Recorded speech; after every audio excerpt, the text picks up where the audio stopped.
Good afternoon, everyone. Happy Thursday. We're on chapter 19 in our book. Number 19. Wishbone had liverwurst and scrambled eggs for dinner every night for a week. He learned to roll over and turn in circles and flip like a dog biscuit off his nose and catch it. And he didn't sleep on the floor beside my bed anymore. He slept right in the bed with me. I didn't mind his liverwurst breath one bit. I loved his soft, warm fur and the feel of his heartbeat against my cheek when I hugged him.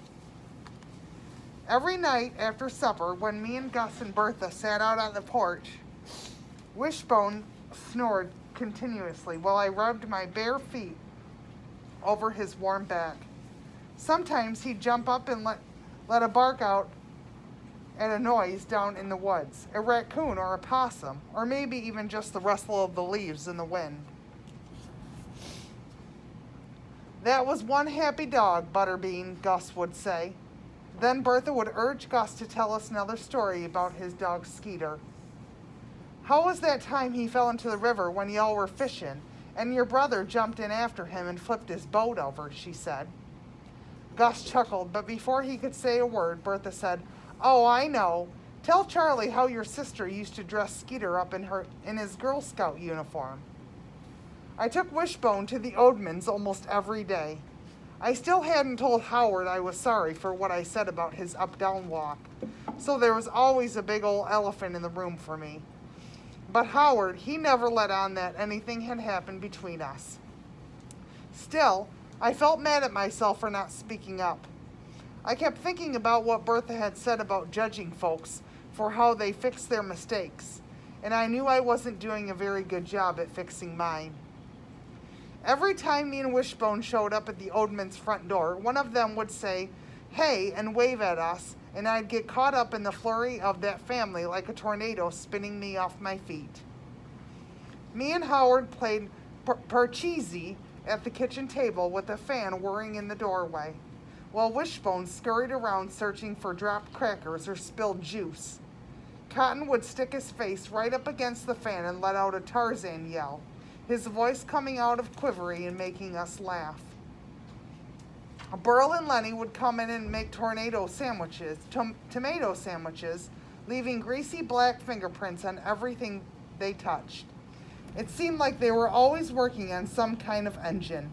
Car, motorcycle, lawnmower. Every once in a while, a swear word would drift through the screen door out from the front yard, and Mrs. Oldman would march out there and tell them to hush up, talking like that. Dwight went to baseball camp at the YMCA and came home covered in red dirt and sweat. Most days, he and Cotton ended in some kind of wrestling match, throwing sofa cushions at each other until Cotton ended up whining to Mrs. Oldman.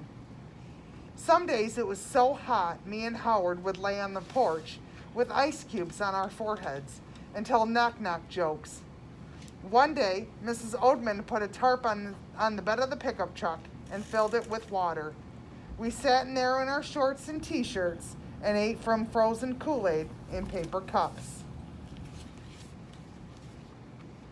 I wish we could go to a real swimming pool, Howard said. When I go back to Rowley, I said, I'm going to take swimming lessons like I did last summer. When you go back to Rowley? He said. I shrugged. I don't know for sure. I'm just saying, when I do. Maybe if I stay in Colby, Daddy will drive us over to the lake one day, Howard said. We can take Wishbone. I bet he'd like to swim. Maybe. Let's go down to the creek, Howard said. I sighed. He'd been trying to get me to go back down to that creek behind his house for days, but I was very nervous. What if Wishbone runs off again, I said. Hold on to the leash real good, Howard said. But really, Charlie, he doesn't want to run off. He just made a mistake last time. He tossed a saltine cracker on the floor for Wishbone. He came back, didn't he? So I finally said yes, and the three of us trudged down the path to the creek with Burns tickling our legs and Wishbone sniffing at every little thing along the way. But when we got there, a bad, heavy feeling settled over me. Instead of seeing the tiny silver minnows darting around the mossy oaks, mossy rocks, I saw the look on Howard's face when I had said, "You wished you didn't have that up-down walk."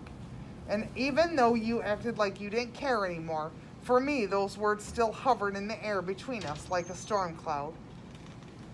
I tossed a pebble into the creek and watched the water ripple and the minnows scatter. "I'm sorry for what I said, Howard." When he looked a little puzzled, I added, "About you wishing you didn't have that up-down walk." "Oh," Howard tossed a pebble into the creek too, and Wishbone leaped in after it, sending us a spray of cold water. "I know that was a mean thing to say, but I'm very, very sorry," I said. I waited for Howard to say that's okay, but he didn't.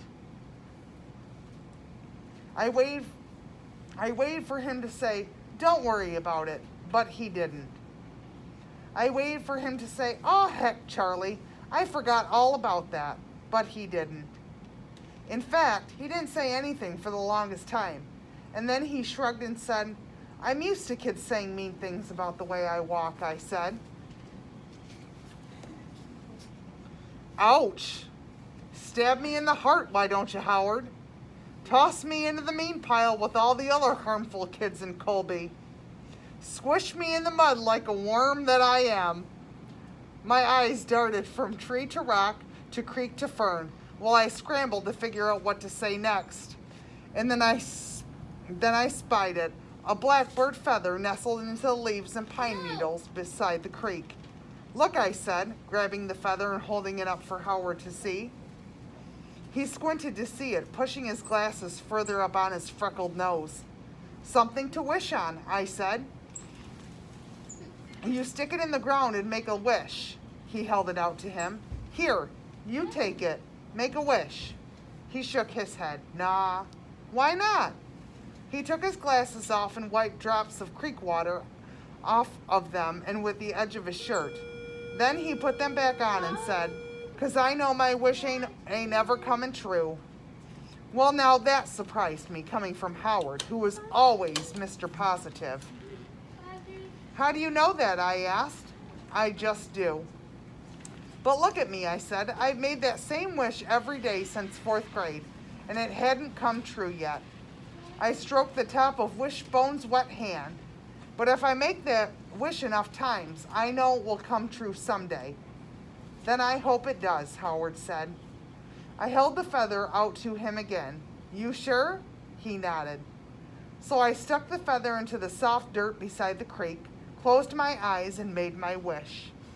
On the way home that day, the feeling that had been weighing me down so much since I said that mean thing to Howard felt a little bit lighter.